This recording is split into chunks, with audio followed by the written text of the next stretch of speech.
We're live. We're live. I know. Do the keynote thing starting soon.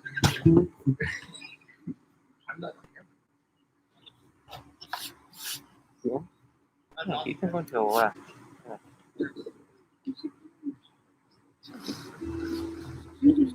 Oh, yeah. I can. You want to use my headphones? Oh, yes, please. Thank you very much. Oh, no, I'm going to take them. It's not really. I mean, I want to It get. would just be like turning down everybody. Yeah. Well, just until he starts. That way, unless you guys are gonna play. We can just do this. So, Nico. Here you go. I'm good. Just turn this down. And then when we start, turn it back up to 15. 15? Yeah, 15. Grace Church.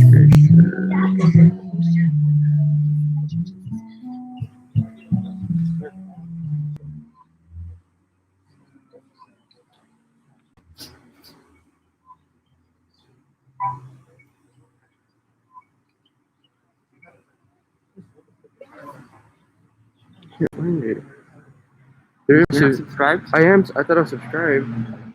You turn on Oh, notifications. this is my new account. I deleted my other account. That's why.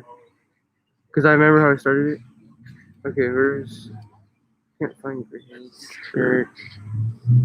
I have it unsubscribed, so subscribe. This is my new. This is my new account. I just got it Okay, a but few days it's okay if ago. you're not subscribed. Grace Church San Bernardino. Looks pretty good so far. Only one person in. Check it out.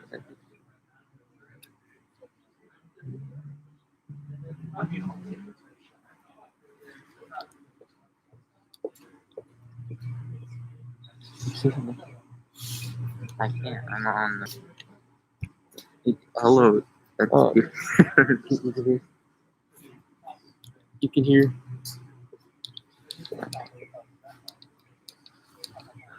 Where's the mic?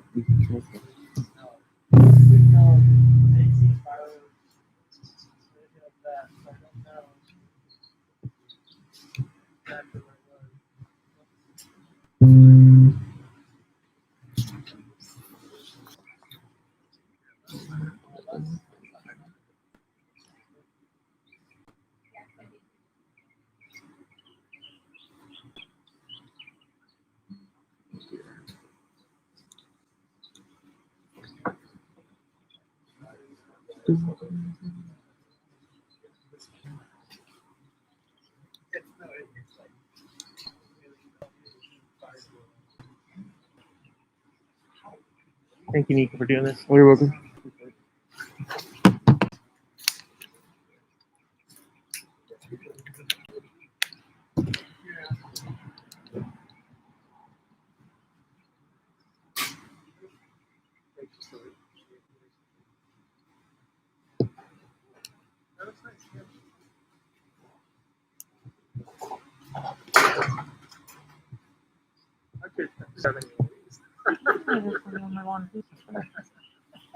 So is it like coming from the mics? Are we going into the mics? What? Where? Sorry.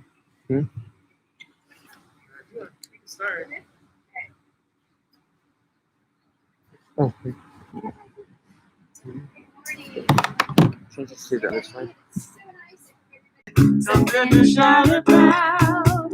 Let it be known that our God saves, our God reigns. We lift you up, up. Let it be known that love has come, love has won. We lift you up, up, up.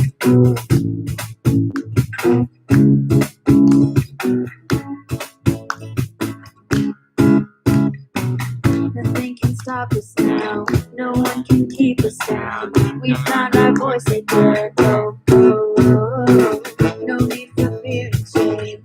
There's power in His name. Come on, let freedom reign. Let it be known that our God saves, our God reigns. We lift you up, up. Let it be known that love has come, love has won. We lift you up, up. Let it be known that our God saves, our God reigns. We lift you up, up. Let it be known that love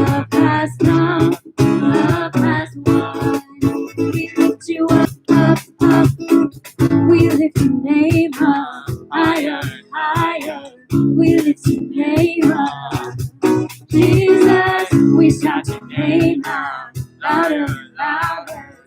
We shout it out now. Let it be known that our God saves, our God reigns. We lift you up, up. Let it be known that love has come, love has won. We lift you up, up. Let it be known that our God saves, our God reigns. We lift you up, up. Let it be known that love has come, love has won. We lift you up, up, up.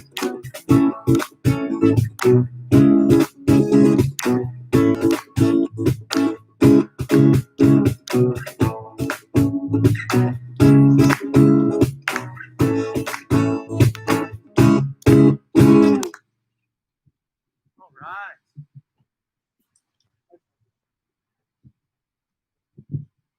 Well, it's good to see you guys here today, and everyone who's online. It's good to have you and joining us today.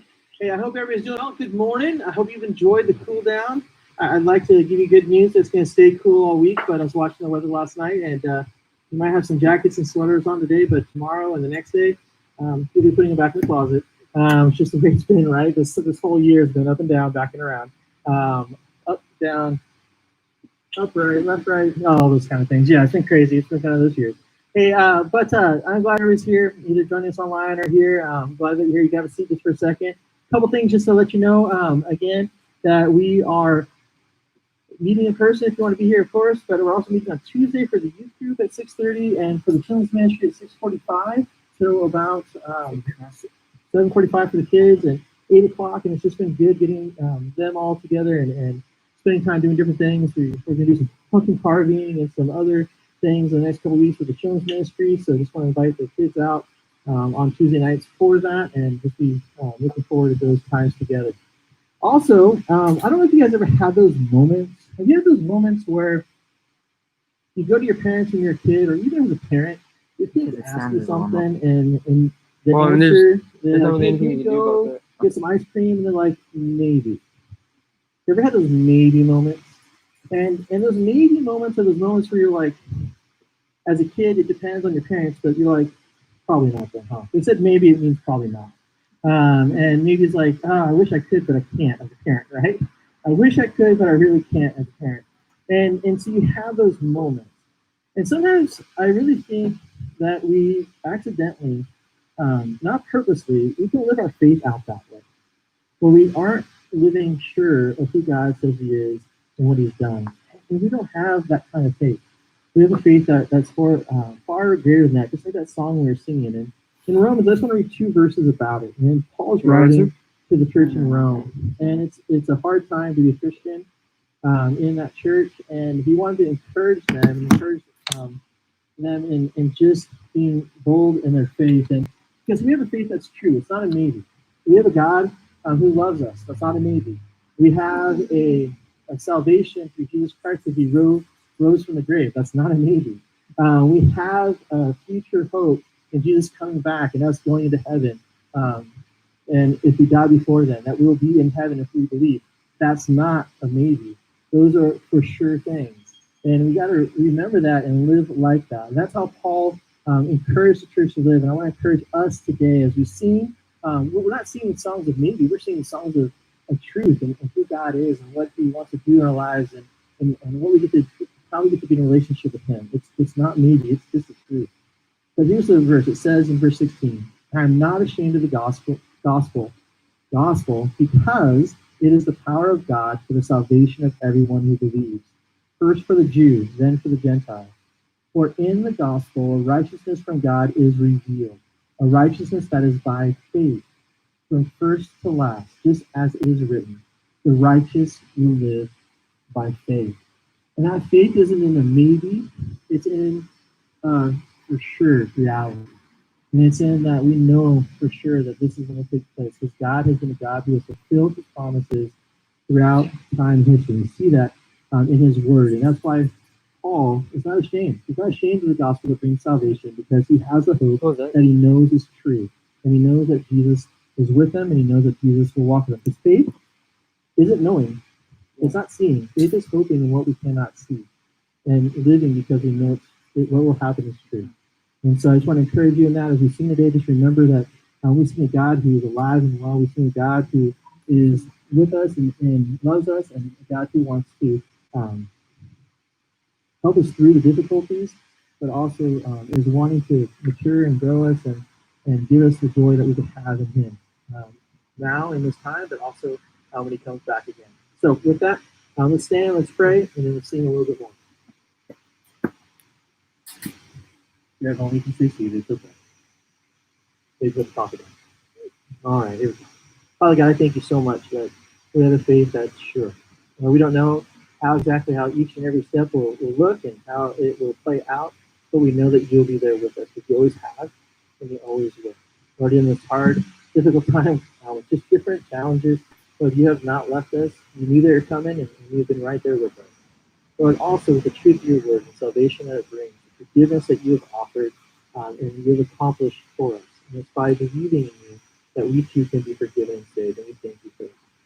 You give us so many reasons to worship, and Lord, I know so often we don't think about it, but Lord, you're coming back, and you're going to bring those of us who believe into a new place with you where there is no more crying and no more pain. It's a guarantee, and we just thank you for it. We love you, Lord. In your name.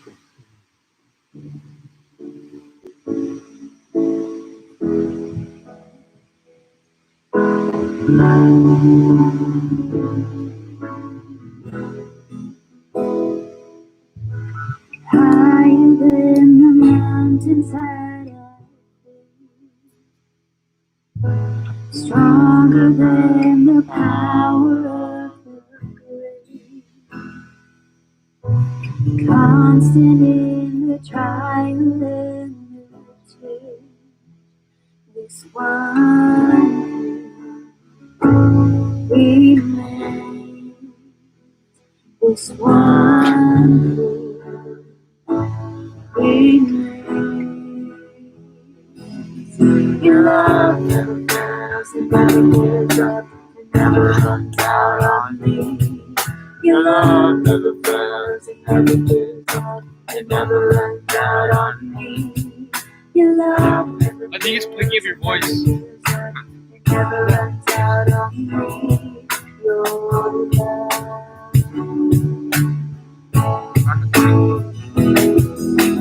On and on and on and on it goes, as it overwhelms and satisfies my soul.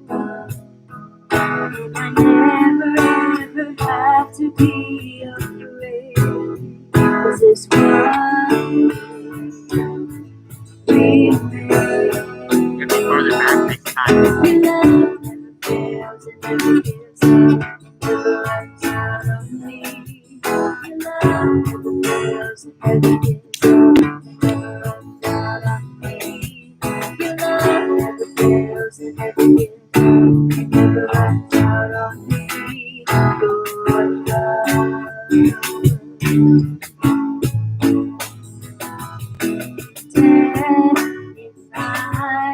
I'm confident and covered by the power of your great love.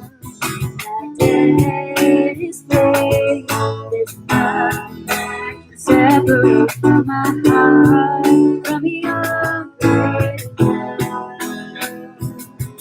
Your love never fails, it never gives up, it never runs out on me. Your love never fails, it never gives up, it never runs out on me. Your love never fails, it never gives up, it never runs out on me. Your love. Your love never fails, it never gives up, it never runs out on me. Your love never fails, it never gives up, it never runs out on me.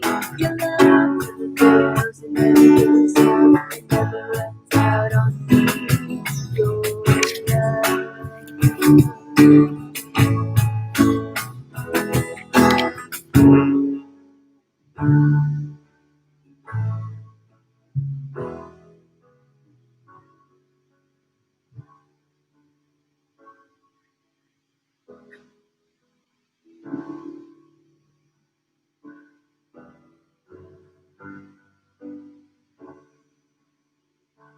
How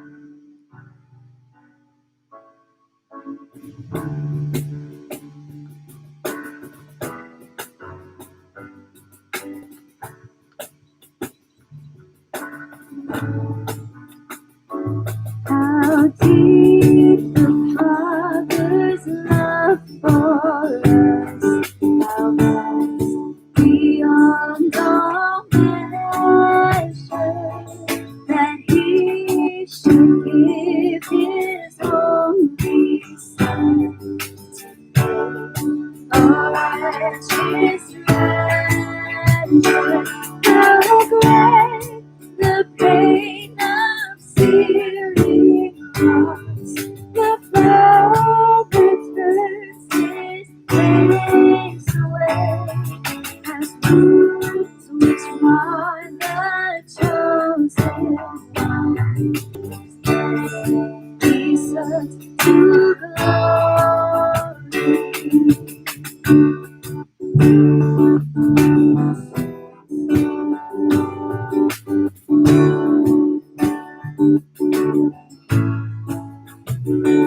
Behold the Lamb upon the cross, to save the pardon shoulders.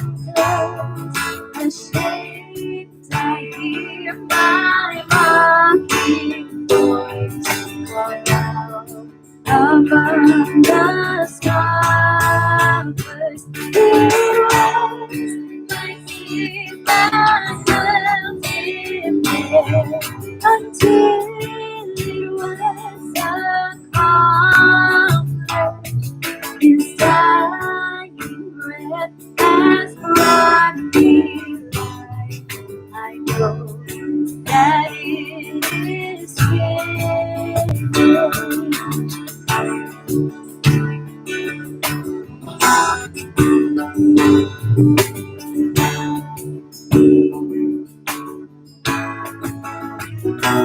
I will not boast in anything, no gifts, no power, no wisdom, but I will boast in Jesus Christ, His death and resurrection.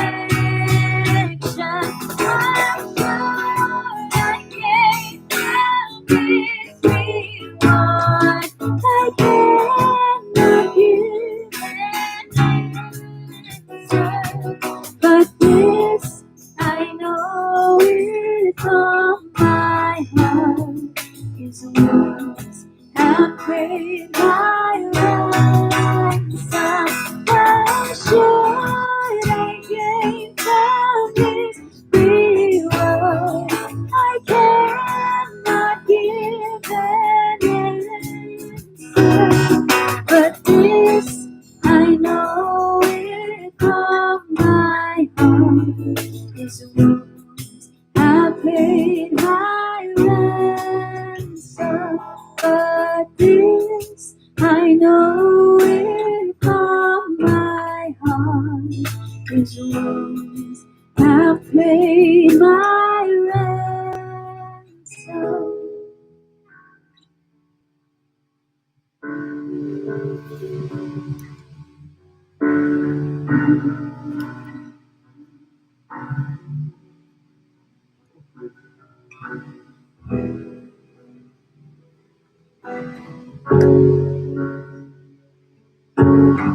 I see the King of Glory coming on the clouds with fire. The whole earth shakes, the whole earth shakes. I see His love and mercy washing over all our sin.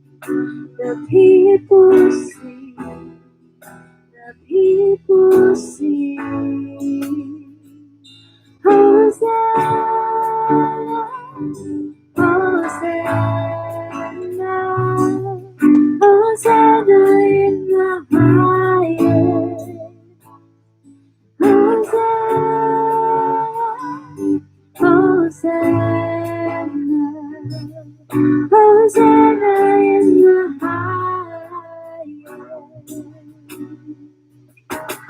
I see a generation rising up to take their place with selfless faith, with selfless faith. I see a new revival stirring as we pray and sing. We're on our knees, we're on our knees. Hosanna,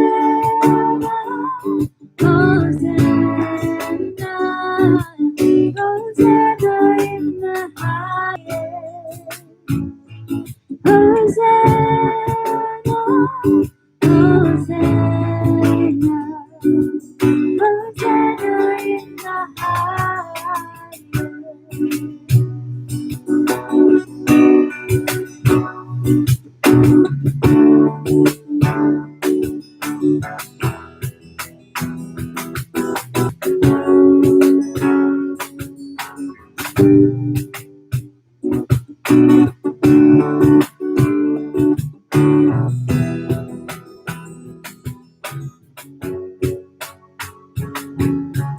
Heal my heart and make it clean. Open up my eyes to the things unseen. Show me how to love like you have loved me.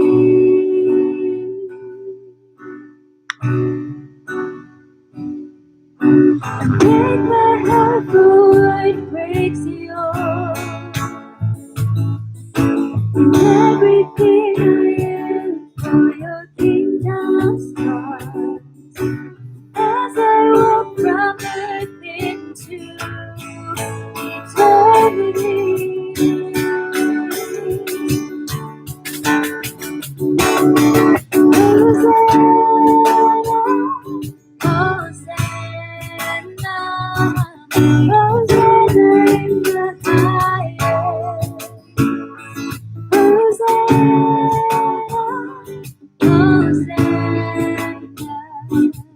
Hosanna in the highest. Hosanna, Hosanna, Hosanna in the highest. Hosanna, Hosanna, Hosanna in the highest. Hosanna in the highest. Hosanna in the highest. Father, let that be our prayer this morning, God. Lord, that we would hold you in the highest regard, Father. Knowing that you are the highest, that you are the King of Kings, Father. That you are the truth, that you are the great I am. Lord, let us hold to that truth, Father God. Let us never let it go, God. Let us cling to your word and cling to you every day. God, let us hear your word this morning. God, speak to our hearts, Father. We thank you, God. We thank you for the opportunity we have, God, to freely learn about you, Lord. God, and I pray that we wouldn't take that for granted this morning, Father. We love you and we thank you, God.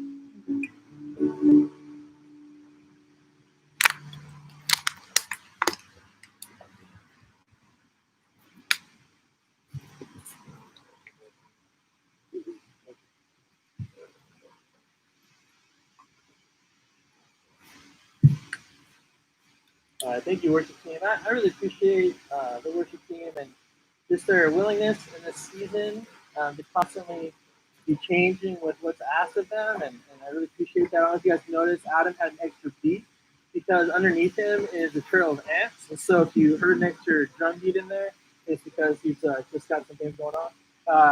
And it's just the way it goes and changing things around, but I appreciate everybody just being comfortable and doing that. It's just been good. I got a question for you though. Have you guys ever been misunderstood?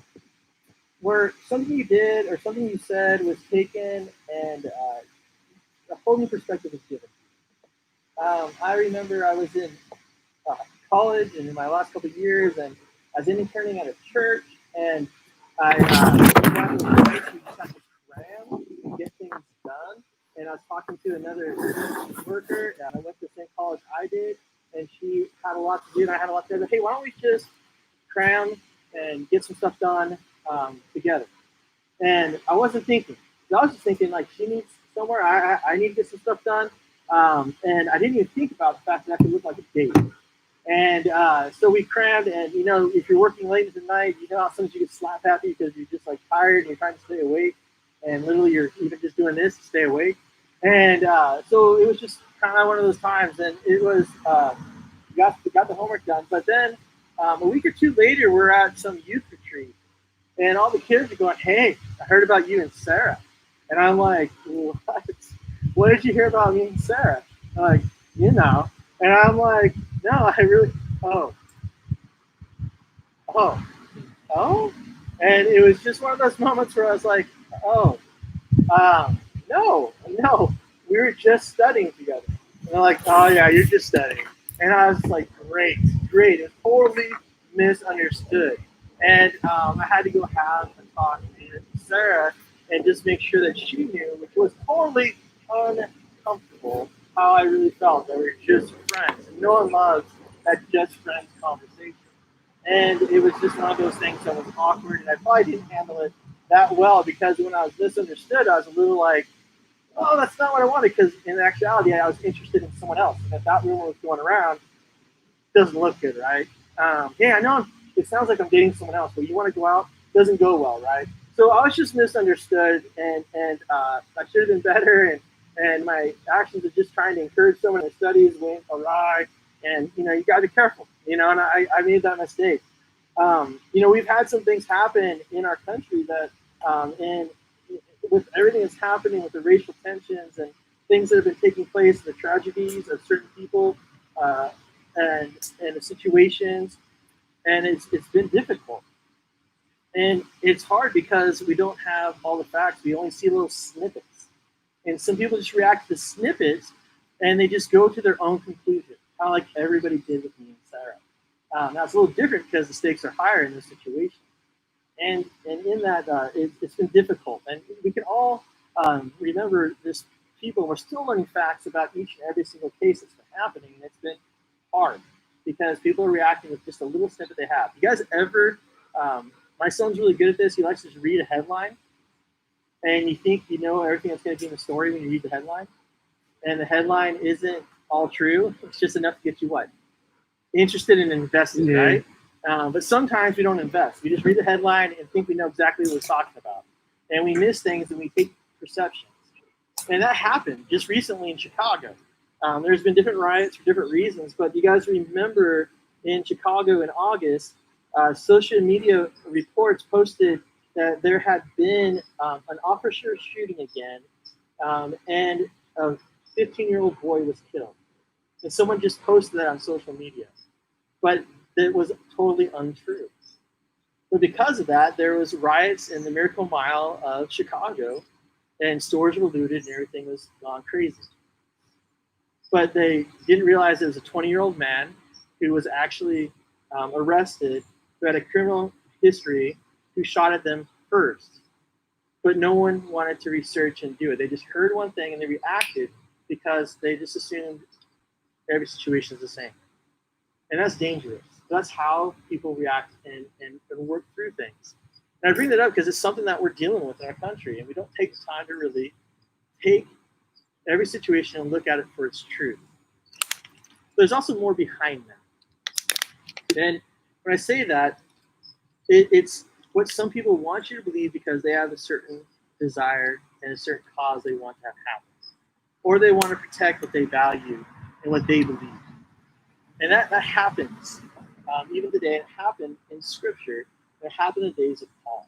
And we're going to look at something that it happens to Paul, and he's totally misunderstood, and things kind of go to a situation that is worse than better.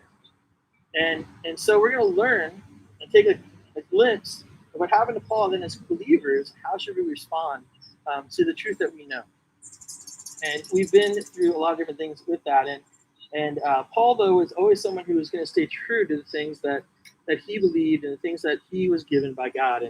And so if you guys remember, in Acts 21, we get to the point where Paul's traveling to Jerusalem. And everywhere he traveled, from Greece to Asia Minor, which is now Turkey, into Jerusalem, he was warned that, hey, if you go to Jerusalem, it's not going to turn out well for you. Even God told him that there's going to be some hard times in Jerusalem. And so he goes regardless, because he knows that's where he's supposed to be. And when he gets there, he's welcomed. And it looks great at the start in chapter 21, verse 17. Before we read, though, let me pray one last time, and then we'll dig into the word. Father God, I thank you for this time, Lord, but also in this time, there's a lot of confusion, and a lot of mixed messages, and a lot of misunderstanding in our nation, because people aren't taking the time to really understand. But beyond that, there's people who just have a hate and a disgust and things that they're trying to promote that aren't of you. And because of that, things get maligned. And Lord, because of just in the world, things get maligned and distorted. And Lord, as we look at Paul, who wants to cling to your truth and cling to who you are in his life, may we do the same as believers. There's so many different things going on, but there's even attacks upon your church today. We know that. We know that. We see that in places like China and other Muslim countries. But Lord, even here, it's coming, and we see it in different places. I just ask that you give us a boldness like Paul, who will just stay true to the message and the hope that we have in you. But Lord, help us in this time to see from what you did with Paul in this time, and see how we need to live out our faith in the time that we are facing today. Lord, again, speak through me. Allow those words to speak to each and every one of our hearts. Thank you for the people who've gone before us to show us how to live out our faith. We love you, Lord. In your prayer. Amen. All right. So in this, Paul arrives, it says in verse 17, it says, when he arrived at Jerusalem, the brothers received us warmly. Remember, Paul was with a group of believers, some Greeks, some Jews, a group of different people that he has met and has started a brotherhood who are believers. And it says the next day, Paul and the rest of us went to see James and the elders who were present. Now, James is Jesus' half-brother, and James has started the church, or not started the church, but is continuing on the church in Jerusalem. He's like the lead pastor elder. Most Peter and the other people have gone out to evangelize, and he's keeping the church and growing and discipling there in Jerusalem. So James is there. And it says in verse 19, Paul greeted them and reported in detail what God had done among the Gentiles through his ministry. If you remember, Paul also came and brought a gift. And in that, there was a gift that he brought for the church in Jerusalem who was in need of funds. And he took a gift from all the churches. And he came and he shared in detail. So everything we've been reading in Acts, he probably shared. And talked about the testimony of what God was doing with the Gentile world and how God was speaking and bringing others into the faith. Now, you got to realize this. Sometimes we read this and we go, that's great news. But for the Jews, they thought, again, they were the chosen. They thought they were the it. And they thought they were better than everybody else because they were God's chosen people. And so there were some Jews, and they're called Judaizers, that they were the worst of them, that would personally take and look at anybody who wasn't a Jew and look at them with disgust, and especially the Gentile world, which is basically anybody who wasn't Jewish by birth or by faith. And they had a disgust for them. And they also didn't believe that Jesus was the Messiah because Jesus did not take away their Roman oppression. Remember, in this time, Rome had control over pretty much every place in the Mediterranean. And so here Jesus is not believed by some of the Jews. But yet God's still working in Jerusalem and in the church there. And as Paul shares what's happening outside and the good news that's there, in verse 20 we hear what's happening in Jerusalem. And it says, when they heard this, they praised God. And that's because they're excited about God's gospel, the gospel of truth and forgiveness And people believing in Jesus, whether they're Jew, Greek, Gentile, didn't matter to them. They're just excited that people believe because they've already, with Paul, knew that this was part of what God was asking them to do in Acts 1:8, to go out into the whole world, right? First, starting in Jerusalem, then Samaria, and then the ends of the earth. So they were for what was happening, the church itself. But the community itself was not. They were against that, and they were also not believers because Rome was still in control of who Jesus was, because they thought Jesus the Messiah, it wasn't Jesus, but Christ the Messiah was going to come and be like David and start the new kingdom here on earth like right away. And so they were against that, and so there's tension there. And this is also the time of Pentecost, and that's important too. Pentecost was the time that they came together to, thank God for the harvest, but also to thank God for the law of Moses, which is what they believe saves them. If they follow the law, they'd be saved. As Christian believers, we believe that we're saved through faith in Jesus Christ. And so again, there's another divide of taken away from the Jewish heritage of following all the law, traditions, and all the sacrifices, but Jesus was our last sacrifice. So this is all important, looking at this, remembering just the different views that are inside Jerusalem at this time. And so they said in verse 20, when they heard this, they praised God. Then they said to Paul, you see, brothers, how many thousands of Jews have believed, and of them are zealous for the law. And that's where the law comes in, because that's part of their heritage. It's what they grew up on. And it's something that is also good and bad. It's good that they want to be people who follow God as best they can. It's bad because they thought that's what saves them. And it causes confusion in the church. And Paul writes about it in many places later. In verse 21, it says, they have been informed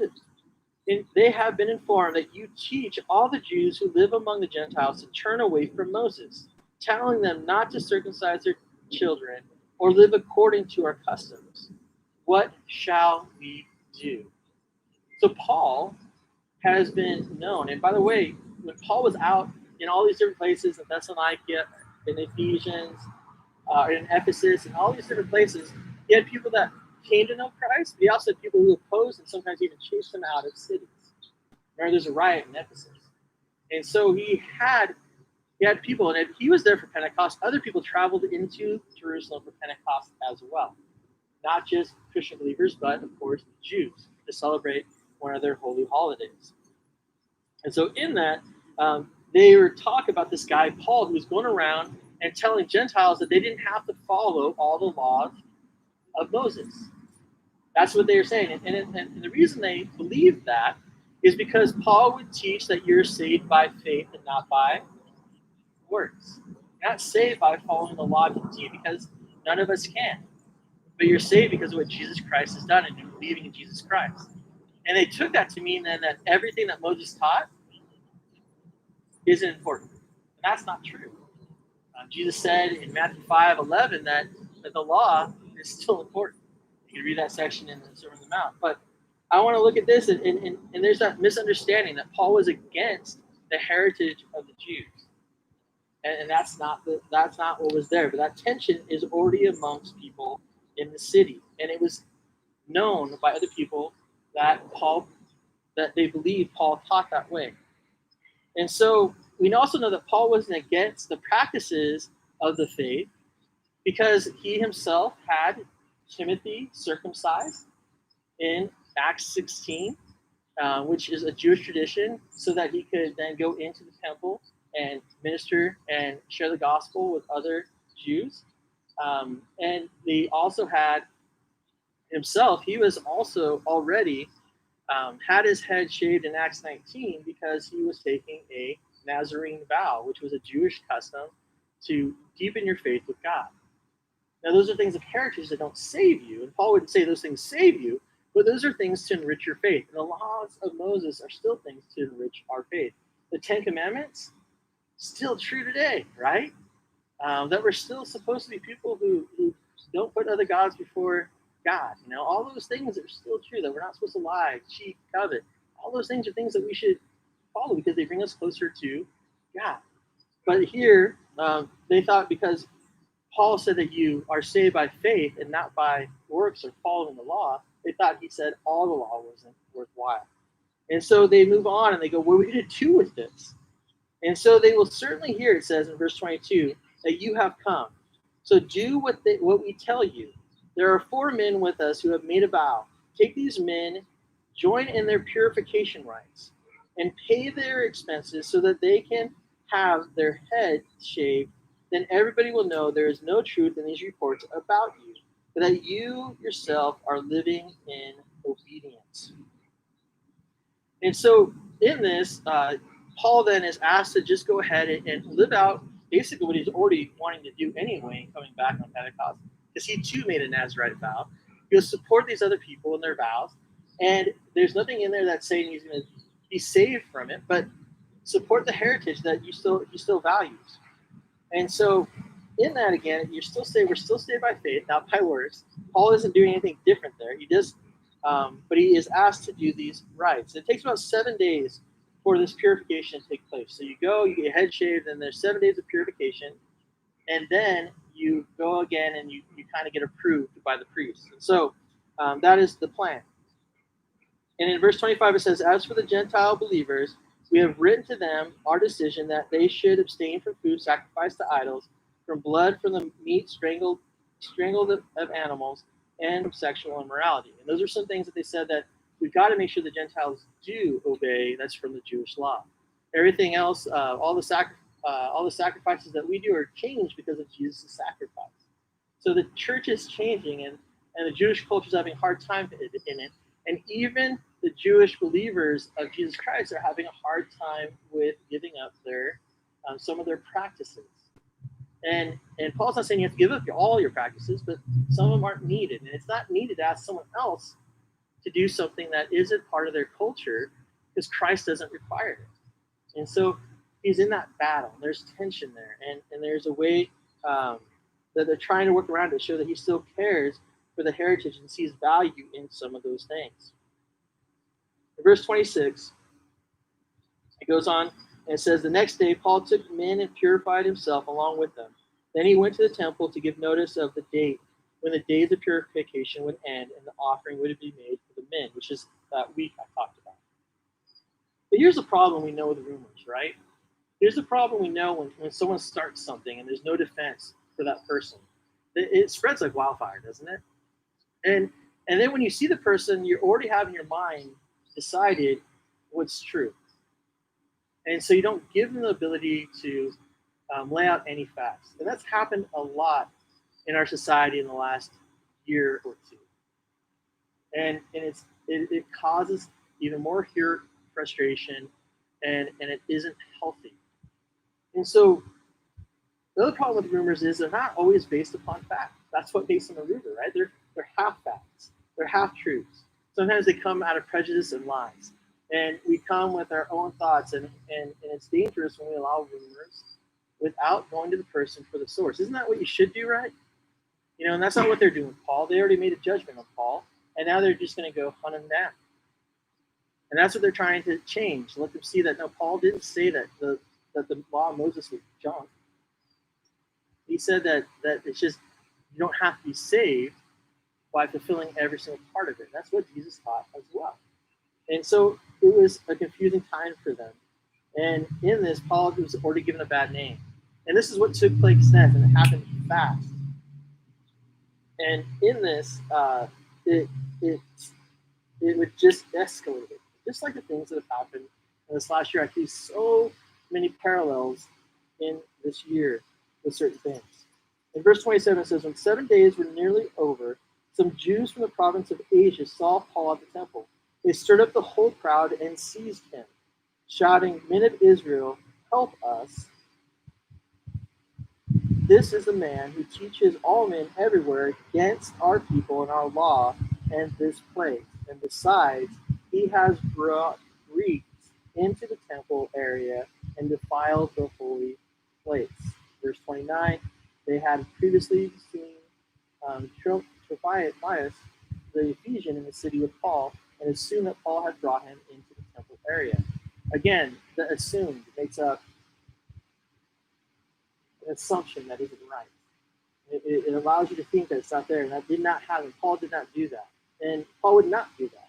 But they assumed that he did because he was with the Greeks, so obviously they went everywhere with him, and they must have been with him in the temple, and so we can accuse him anyway without knowing the facts.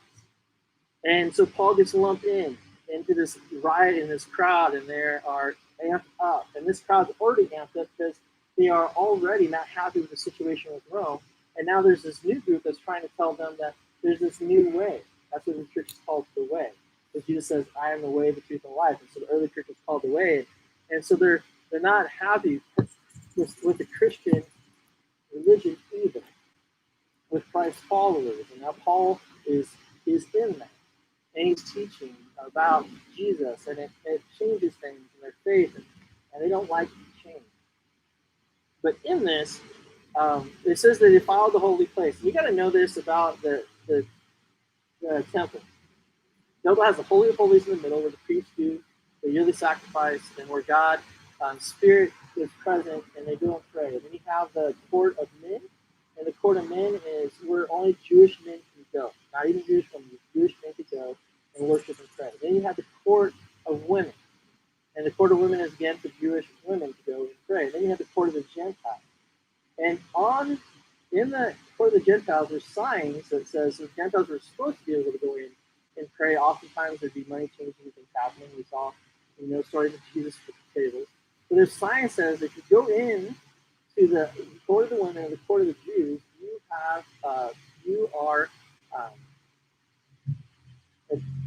you could be accused, and then if you do that, you could die. There's that sign that says if you go in there, you can die.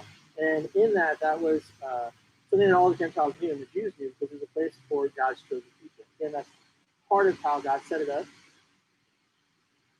But he always had the court of the Gentiles there too, because he was reaching to them as well.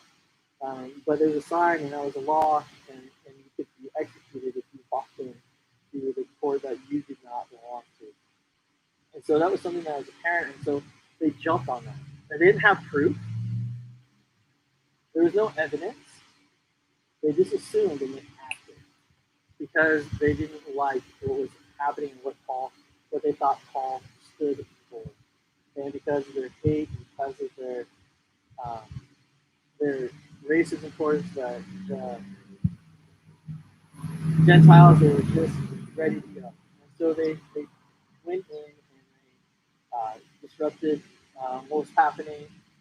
And this is what took place next. In verse 30, it says, the whole city was aroused, and the people came running from all directions, seizing Paul. They dragged him from the temple, and immediately the gates were shut, meaning that there's no way that he could go in for the ceremonial procession. As long as he went in as a Jew, he would be protected, kind of like a sanctuary. But they shut the door so he couldn't even get in. All right. While they were trying to kill him, news reached the commander of the Roman troops that the whole city of Jerusalem was in an uproar. And he at once took some officers and soldiers and ran down to the crowd, where when the rioters saw the commander and his soldiers, they stopped beating Paul. So Paul was already getting beaten to death. The fortress was right near the temple, and so the guards could see what was happening in front of the temple. They saw what was happening, and the Romans were there. And here's how the Romans work. Romans are okay. You can have whatever faith you want as long as it doesn't disturb our faith, and as long as you still follow our law. So you can do what you want. That's kind of how they ruled all these different places. But if you want to do anything outside of certain lines, you got to ask us first. And one of those things was sometimes charging people criminally and charging them to death if it wasn't part of something they already agreed on. So they see this uproar, they see this riot in the city, and this is something that was common. That's why the guards were there. And this garrison had over 160 men, possibly up to 1,000. And in this, they came out and they wanted to stop the riot because the Jews have already tried to overthrow the Romans before. And so there's already tensions between the Romans. So there's tensions between the Romans and the Jews, there's tensions between the Jews and the Christians, and now it's getting all mixed. Just so you know, in 10 years or so from that point on, the temple was destroyed because of an uprising, of the Maccabees, and because of that, the temple was destroyed, and all the practices of the Jews were changed. And so God took care of of those things anyway in 70 AD. But here, this is happening with Paul, and Paul is getting beat, all because he's trying to do what is traditionally celebrated. Isn't that crazy? And in that, he wasn't doing anything that was unpleasing to the Jews, but they just assumed. And they didn't like him. And they were looking for a way that they could blame him. And they attacked him. The garrison comes in, and they stop beating Paul because they realize that that is something they can do without the approval. And then the commander came up and arrested him and ordered him to be bound with 2 chains. We found out later why he did that. He thought he was he was a Jew or Christian, because to the Romans, Jews and Christians were the same. They just believe different things. But in that, Paul's arrested by the Romans. And it says some in the crowd shouted one thing and some another. And since the commander could not get all the truth because of the uproar, he ordered that Paul be taken to the barracks. I just want to say, isn't that true of some of the things that have happened this last year? That there's people that are protesting and rioting, and they all doing it for different reasons. Because there's no one pure reason. People are just reacting because they're hurt and because they're frustrated, and they're taking it out in ways that aren't helpful. I'm not saying protests are not helpful, but some of the ways those protests have gone has not been helpful in seeking an answer. And it's not always based upon the truth. And he can't even figure out what is really happening. Verse 35, when Paul reached the steps, the violence of the mob was so great, he had to be carried by the soldiers. The crowd that followed kept shouting, "Away with him," which is very much like what happened with Jesus. And they said, "Crucify him." Away with him. They wanted him dead. It moves on, verse 37. As the soldiers were about to take Paul into the barracks, he asked the commander, "May I say something to you?" "Do you speak Greek?" he replied. "Aren't you the Egyptian who started a revolt and led 4,000 terrorists out of the desert some time ago?" That's why the Roman was arresting him, because he thought that he was an agitator. Again, another misunderstanding. But here the Roman catches that Paul knows Greek. And if he knows Greek, then there is something to be heard, and that means he was intelligent, he was learned, and he might not be who he thought he was. And so Paul answered, "I am a Jew from Tarsus in Sicilia. I, a citizen of no ordinary city, please let me speak to the people." Since the commander was impressed with him speaking Greek, and because he also probably wanted to know why the people were in such an uproar because he couldn't get a straight answer, he allows him. It says in verse 40, having received the commander's permission, Paul stood on the steps and motioned to the crowd. When they were all silent, he said to them in Aramaic. And that's key too.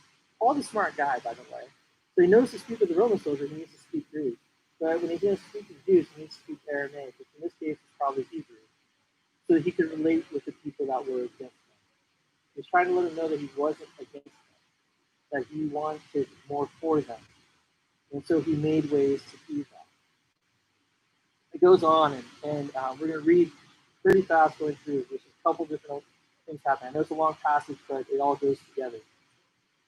So he speaks to them in Aramaic. And when he starts speaking Aramaic, they get very quiet because they realize that he is honoring them and is with them. That's a good helpful thing. So as Paul said, "I am a Jew born in Tarsus of Cilicia, but brought up in the city under Gamaliel." And that's really important. He says that he's first a Jew. I'm a Jew just like you. Why are you so mad at me? Number 2, I was brought up under the Gamaliel, which is one of the best known Pharisees of the Jewish faith, teachers of the law. And he was brought up under them. So he's trying to relate with them. And he continues on. He goes, "I was thoroughly trained in the law of our fathers and was just as zealous for God as any of you are today." And so Paul even sees their zealousness for God as a good thing, even though it's leading them in the wrong way. And so he relates over and over again with them. He's looking for positive ways to connect with them, with God. Because I've persecuted the followers of the way. And this is just the truth. And the way, again, was the Christian faith at the time. To their death, arresting both men and women and throwing them into prison. As also the high priest and the council can testify, I have obtained letters from them to their brothers in Damascus and went there to bring these people as prisoners to Jerusalem. That's something that Paul is just honest about. This is what I did. I was just like you. I hated the Gentiles and the Christians just like you. But he goes, something changed. And this is all very similar to Acts chapter 9 and Paul's conversion. But he says in his defense, about noon I came near Damascus. Suddenly a bright light from heaven flashed around me. I fell to the ground, and I heard a voice say to me, Saul, Saul, why do you persecute me? He was named Saul. Remember, that's the king, the first king of Jerusalem. But there he's having this occurrence. Now, this is where we lose most people in America because something supernatural happened. But for the Jewish faith, supernatural things happen all the time to the Jewish leaders. Moses was taught by a burning bush. You know, it's not odd for them. Noah was called upon God, he built an ark, and the people were saved. So that's not odd for them. For them, it was something that drew them even closer to wanting to hear them out. That you had a special message that was given to you. He says, why do you persecute me? Who are you, Lord, I asked. And this is where he gives the gospel. I am Jesus of Nazareth, whom you are persecuting. He replied, my companions saw the light, but they did not understand the voice of him who was speaking to me. What shall I do, Lord? I asked. Get up, the Lord said. Go into Damascus. There you will be told all that you have been assigned to do. My companions led me by the hand into Damascus because the brilliance of the light had blinded me. And so he had this supernatural experience, and Jesus was there. And he lets him know that Jesus was there. Jesus is Nazareth, which means that Jesus is then still alive. And he lets him see that and know that by his experience. And actually, that's what his experience changed him to be a believer. In verse 12, a man named Ananias, who was also known to be a respected man, it says it right here, came to see me. He was a devout observer of the law and highly respected by the Jews living there. He stood beside me and said, Brother Saul, receive your sight. And at the very moment, I was able to see him.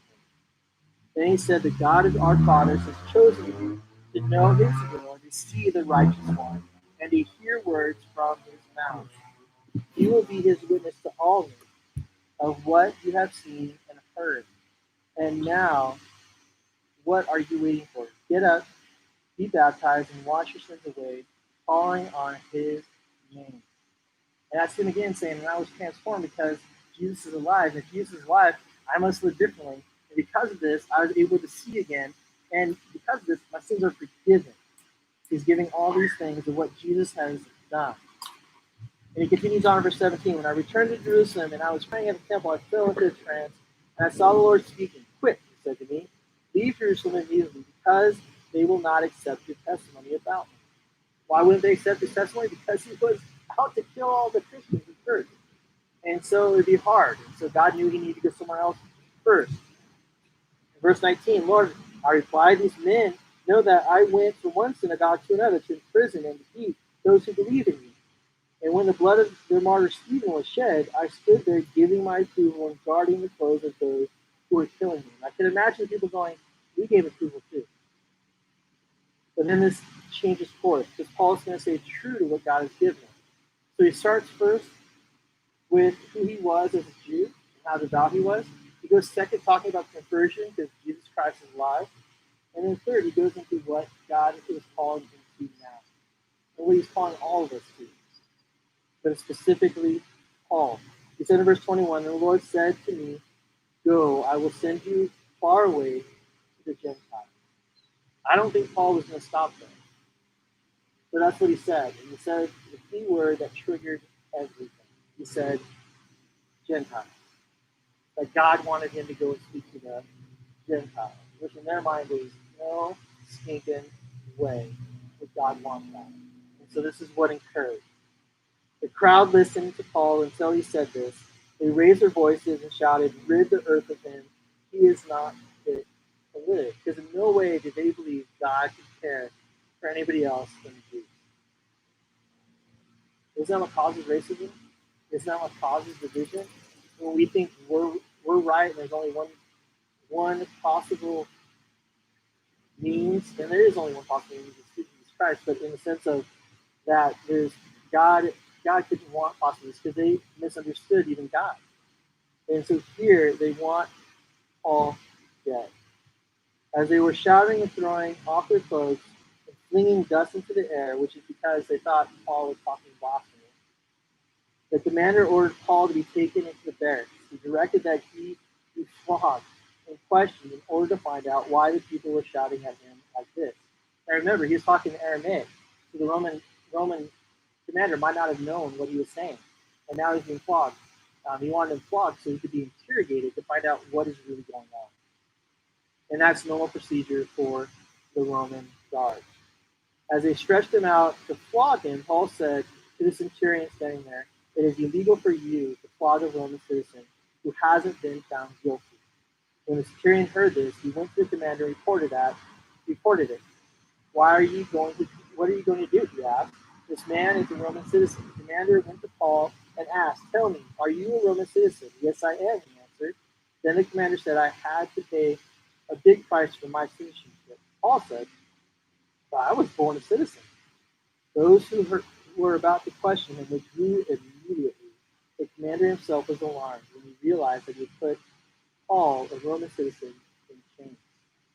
Now, that's God protecting Paul.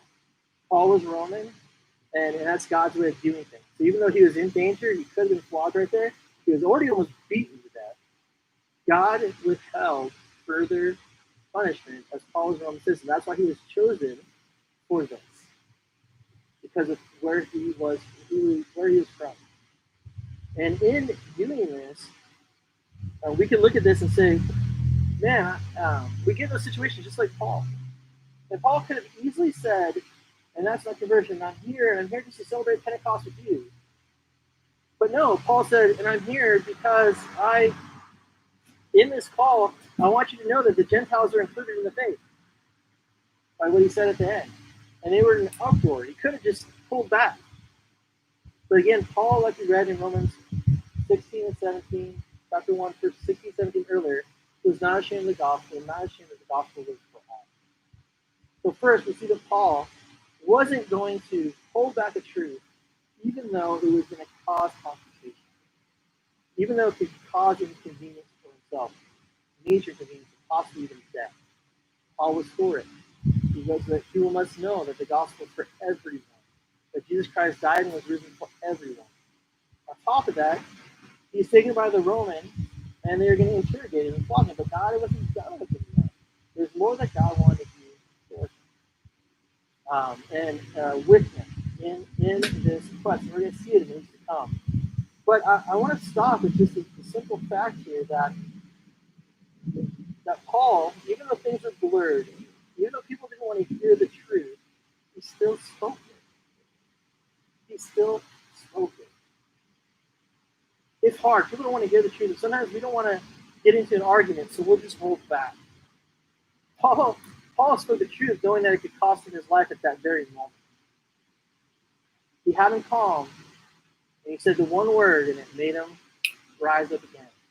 The Romans, is funny, even though they're enemies of the Jews and of even the church the way, it progressed the gospel. And we'll see that in weeks to come. But Paul, again, took that stand for speaking what was right. Paul had a faithful witness no matter what it cost him. And Paul would rather be a prisoner than give up his burden for lost souls and his mission. He'd rather be a prisoner than not be able to share the truth that he was real about Christ. And here's the truth about us. We can't cower when there's opposition to the truth of what God desires in the spread of the gospel. We need to become emboldened like Paul in those moments and speak the truth regardless of what it costs us. And we read this so many times, and in this case, Paul had him in this situation, or God had Paul in this situation, even took him in this situation. Paul even knew the situation was going to be hot and heavy, and in a sense of that there were going to be people who wanted him dead, and he still went, because that's what the mission wants. Because in that, more people were going to be reached. Remember, he went to Jerusalem, but his goal was to get to Rome. This is going to lead him to Rome. That's what we find out when he's come. And in Rome, he's then able to speak to the greater Gentile world. God knew exactly what he was doing. Paul was willing to pay the cost to see it done. And in that, God was willing to then do things. Even though it looks so like Paul's failing back. Paul's not accomplishing much. But like I said, there'll be more to come where Paul will be accomplishing a great lot more. But for us, we look at this, and I don't want us to be detached from it. It's really easy to think that in this, Paul's citizenship saves him at this moment. It's really Jesus Christ who's orchestrating everything at this moment. And in our lives, we've got to take these opportunities, even when it'll come at a cost, to share the gospel truth. Even if it might cause frustration and uproar, people need to know the truth. You got to stand on what is true, and that's the word of God. And we got to, again, voice it, even if it is not well accepted. And Paul did it in a way that he was relating. We see that with how he was talking about his own life and how he was changed because of his relationship that came when Jesus approached him. And Jesus wants to be in their lives. And he's talking about that. We'll see him share his testimony again and again in weeks to come. Because we have to share what Jesus Christ has done in our lives. We can't be ashamed of it. We have to be willing to speak it regardless of what will take place. It's funny, when Jesus spoke his first sermon, you turn to, at Matthew 5. His first sermon wasn't an easy sermon. There was a lot in there to be challenged with. And he asked Christians to live at a different level and believers to live differently, people of God to live differently. But he also said when you live differently, something's going to happen. Because other people don't want to make the change. Other people have other ideas. Other people hate God, and there's going to be opposition. And so we read these first verses, which are good and comforting. It says in verse 3 of chapter 5, blessed are the poor in spirit, for theirs is the kingdom of heaven. Blessed are those who mourn, for they will be comforted. We all want that. Blessed are the meek, for they will inherit the earth. Blessed are those who hunger and thirst for righteousness, for they will be filled. All great promises, right? Blessed are the pure in heart, for they will see God. Blessed are the peacemakers, for they will be called sons of God. All great promises. And then 10 comes in. And a lot of us don't like to dwell on 10. But 10's a reality for believers if we're living out of faith in different degrees. 10 is this: blessed are those who are persecuted because of righteousness, for theirs is the kingdom of heaven. Blessed are you when people insult you, persecute you, and falsely say all kinds of evil against you because of me. We live in a world where Jesus is misunderstood. And so if we live and follow Jesus, we're going to be misunderstood by those who hate the light, who hate Jesus, who hate his way. And he says, I want to bless you in all these ways. And you are blessed in all these ways, but you're also blessed when you face confrontation because of me. You're also blessed when you're persecuted because of me. And he says in verse 12 something that is key. Rejoice. Rejoice and be glad, because great is your reward in heaven. For in the same way, they persecuted the prophets who were before you. Rejoice, for your reward is in heaven. We don't live for the things of earth. But I think too many times as Christians, we live for the things of earth. We live for the comforts. We're not willing to voice the truth because it could bring discomfort in relationships. It could cause problems in jobs because people don't like believers. It is something that still takes place today. We often think persecution happens in other countries. It's true all the time. Pastors in China are being arrested all the time because they are not following what the government wants. We're in this weird time where we have to make decisions as believers in fellowship because we're limited on what we can do as believers because of the quarantine. We got to be careful with it. We got to make right decisions. But sometimes we need to stand and say, you know what, we need to continue to meet regardless of what our governor says because it's important. One of the things I saw in the news last night, it said that 1 in 4 high schoolers have thought about suicide because of all that's taking place and because of all the worry. You know who has an answer for that? Jesus Christ, because he gives us hope even in dark times. But if we can't meet, if we can't gather, if we can't share, people are going to miss out on that truth. So we need to be that light. And so those things are essential. This also happened recently, and I want you to know, because it's persecution is what comes when we are bold in our faith. And we should be bold, and there's always going to be people who are against it. I know college students, or talk to different students, that you talk about God or you bring up the Bible, you get slayed in college for being idiots. And that's basically what happens when I talk to people about that. Because Christianity is just not accepted. And so that's in America. That's not just in the world. That's not just in other places. In Canada, there's this pastor named David Lynn of Christ Forgiveness Ministry. He was arrested in Toronto because he was preaching at 22 different places in Toronto, and as part of his plan, he was going around preaching kind of like a Greg Laurie or Billy Graham type thing. And as he was preaching, one of the neighborhoods he went into, which just happened to be one of the 22 districts, was an LGBT community. And this is how the report went. He was speaking. He said, in order to make anyone listening feel singled, in order not to make anyone listening feel singled out, he said, Jesus died for the sinner. Every heterosexual has sinned. Every homosexual has sinned. Sin is when we violate the laws of God. He did not target any particular group or people or single out homosexuality. Though he was very loving throughout the entire encounter, tensions escalated and people began to form a mob of protests around him. And he tried to walk away from the most adamant protesters. They crowded in on him and would not let him move. And all throughout the encounter, he tried to walk away from them. They pressed in on him and blocked him. At times, they even pressed their bodies against him, which is technically assault. And do you know what happened to David in his time when he was preaching? And he was just preaching the love of God and forgiveness. He was arrested because he incited a riot. He incited an arrest, even though he was trying to move away from him. Now, maybe they arrested him to protect him, but he was the one who got arrested. And he was the one that was seen because he's the one who caused the story. And that is someone who's bold in faith, and he was willing to take that risk, and he was trying to do it in a loving way. You don't have to be mean about it. He was just trying to preach and share. Some people were responding, but some people wouldn't have it. You hear the Gideons are being pressured not to get Bibles on campuses of late at colleges. The Gideons who you find the Bible in hotels, and sometimes you don't find them anymore. But they go on campuses for years. And more people are irritated that they're there, even though they're not forcing anybody to take them. They're just there. So because they stand for Christ and because the Bible doesn't stand for homosexuality, people are ugly about that. And they want them off the campus. Although, so far, First Amendment rights are given. Second Amendment rights. And so that's a big deal. So it's happening even today.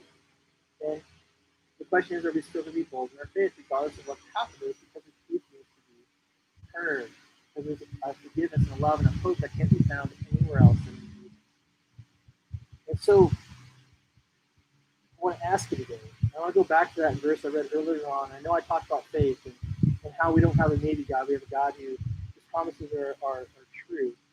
We have a God who says when he's coming back, he's going to come back. We don't know the time of day, but he's going to come back. We have a God who says that we are forgiven through faith in him. If we believe in him, all our sins are forgiven. We can have a relationship with him that is full and beneficial and gives us life and life to the full. We have a God who is with us through thick and thin, through everything. He didn't say life was going to be perfect. He just said he'd be with us through it all. These are all promises of God. And so here's my question for us, church. Here's my question in your jobs. Here's my question in your family get-togethers, if I know a fewer. Here's my question in your relationships and where you go. Are you living out verse 16, which Paul showed us in his account? I am not ashamed of the gospel because it has the power for salvation of everyone who believes. First for the Jew, then for the Gentile. For in the gospel, righteousness from God is revealed, a righteousness that is by faith from first to last. Just as it is written, the righteous will live by faith. I'm not ashamed of the gospel because it has the saving power of Jesus Christ. And it's only when we share the gospel that that can be revealed. We can't stop. We can't stop being together. We can't stop sharing the gospel. We can't stop being in love, even if it is hard and difficult, even if it means we'll face some persecution. Jesus can come and live a safe life for us to know how to get through life without having to face trouble. Jesus came, shared his love, did many things that were great, spoke against what was wrong, and because of it, he is set free from. So because of what he did, we have salvation. We're called to be a part of continuing that knowledge of the salvation that can only come through faith in him. So again, let's be encouraged by what Paul went through. And what Paul is going through. That's weird, because that verse said to rejoice. Rejoice because when the gospel is revealed is when people then can respond. And so they might be angry and mad, but there might have been others there, and I'm sure there were, who listened and heard. And the seed was planted, and a work was started in their life. That's why Paul shared it. He knew that that could take place, and it was worth the risk of his life. Do we believe so much in salvation and the gift that we have that we will live differently in how we speak and share and about our faith? Father God, give us that boldness of Paul. Give us that ability to see the opportunities and take the stands when we need to. Not because we want to be seen as right, but because we want your salvation to be known. And there's so much hopelessness and hurt in this world that you have an answer for it. Lord, but it starts first with realizing our need for forgiveness and our inability to do it upon ourselves and our trust in your Son. Lord, help us to be able then to be changed first in our relationship, day in and day out, as you continue to grow us into the image of your Son. Help us, Lord, to be bold in sharing the truth about it, regardless of what people think. The only thing that matters, Lord, is what you think and the truth you want. That you may reveal yourself to those that are, Lord, give us opportunities to submit to you. Lord, help us to be bold if persecution may come, even if it is just a slight comment or whatever may come. Let's be bold. Lord, thank you for people like Paul who show us how to live out. Just ask for your strength and your guidance. In your prayer.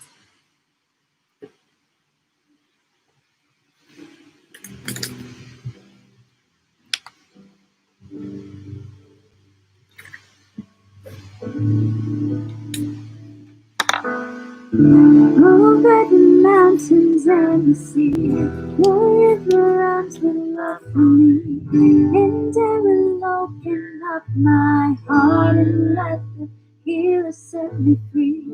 I'm happy to be in the truth, and I will daily lift my hands, for I will always sing. And when your love came down, I could sing of your love forever. I could sing of your love forever. I could sing of your love forever. I could sing of your love forever.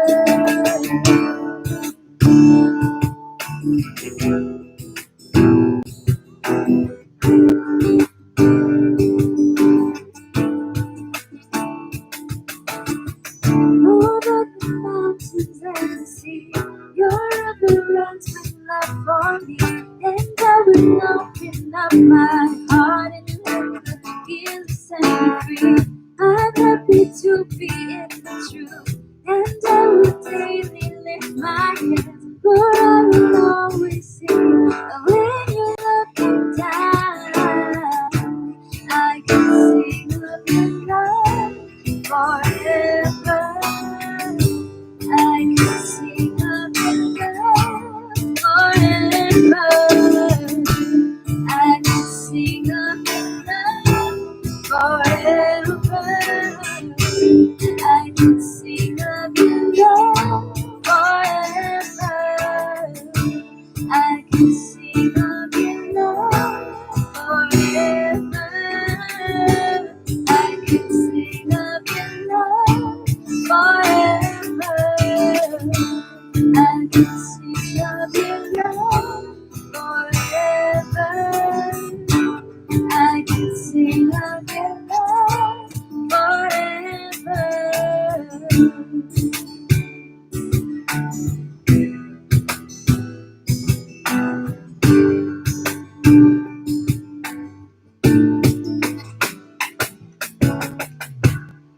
I could sing of your love forever. I could sing of your love forever. I could sing of your love forever.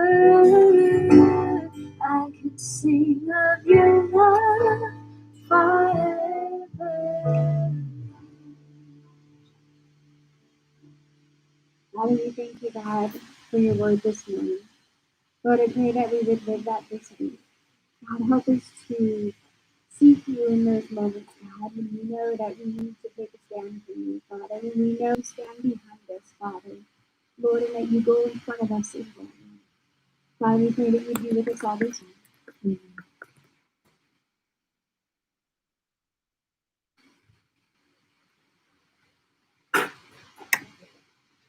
I'll just